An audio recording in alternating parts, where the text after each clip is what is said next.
What's going on, guys? What's going on, 27 squad? Welcome back into another video, as I'm going to try to make this a quick video, as we're going to be going live tonight at 9:30 Eastern Standard Time for the Young Guns podcast with my guy, The Hub, on this channel. So make sure you guys tune in at 9:30 for that. But want to make a quick video for you guys about Marc Colombo, and this is really out of left field. I mean, it came out of nowhere. I saw it on Twitter. Actually, I posted a video early on today. If you guys haven't checked it out, make sure you guys check it out. It's about Daniel Jones. And, I saw in the comments that, oh, Marc Colombo got fired. I'm like, okay, this got to be a troll, and I guess somebody wants Marc Colombo fired. Well, then another person commented. I'm like, oh my God, this can't be true. I look on Twitter, on the Twitterverse, and it's on there. And I was absolutely in awe of why of the fact that Marc Colombo getting fired. He was one of my favorite coaches coming into this season. I thought he would provide one of the biggest impact out of the position coaches. Turns out that wasn't the case. The offensive line took longer than usual to develop, and there are some things that really go into that. Not that I haven't went into that before, so I'm not really going to get into it now, but there's different factors. I think we've all exhausted those factors already, so there's no point of really getting into it. But nevertheless, Joe Judge felt like this was the right move to get rid of Marc Colombo and move in a different direction. A lot of people are saying that this is the direction that he wanted to go the whole time. I really need to look up the name here, because it's a very difficult name. So the New York Giants hired DeGuglielmo. I don't know how to say that name at all. I am not even going to try.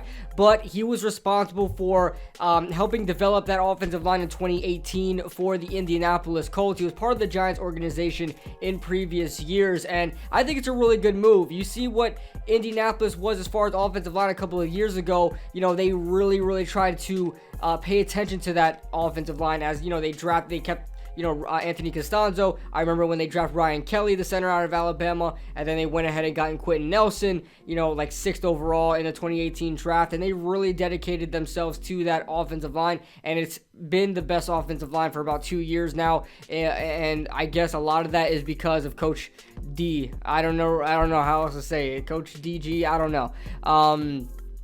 But as far as that goes, this is the direction that Joe Judge wants to go. And I would be more mad if we brought in a guy that has no resume, has no experience, and we're just hiring a guy off the street because we don't like Marc Colombo. But no, this guy is very accoladed, right? He has a lot of accolades as far as his experience in the NFL goes. So I like it. I'm all for it. As far as what the reasoning is, this may help clear things up of what the reason why Marc Colombo got fired, and you can see it in this video here. Check out what Mike Garafolo had to say. This was this weekend on Good Morning Football, talking about, I believe this is the weekend, on Good Morning Football, talking about Joe Judge and the offensive line. Their offensive line played much better, and they played better the week before than they had earlier in the season.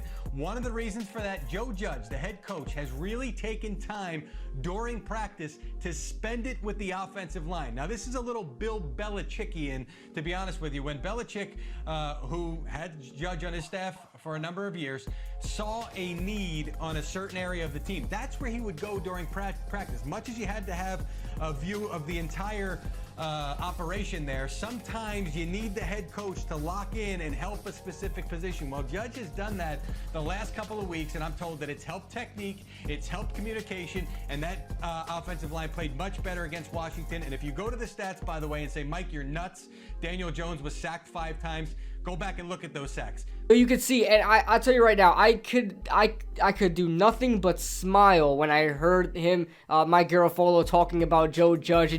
It makes me smile how attentive he is, how well of a job he's doing.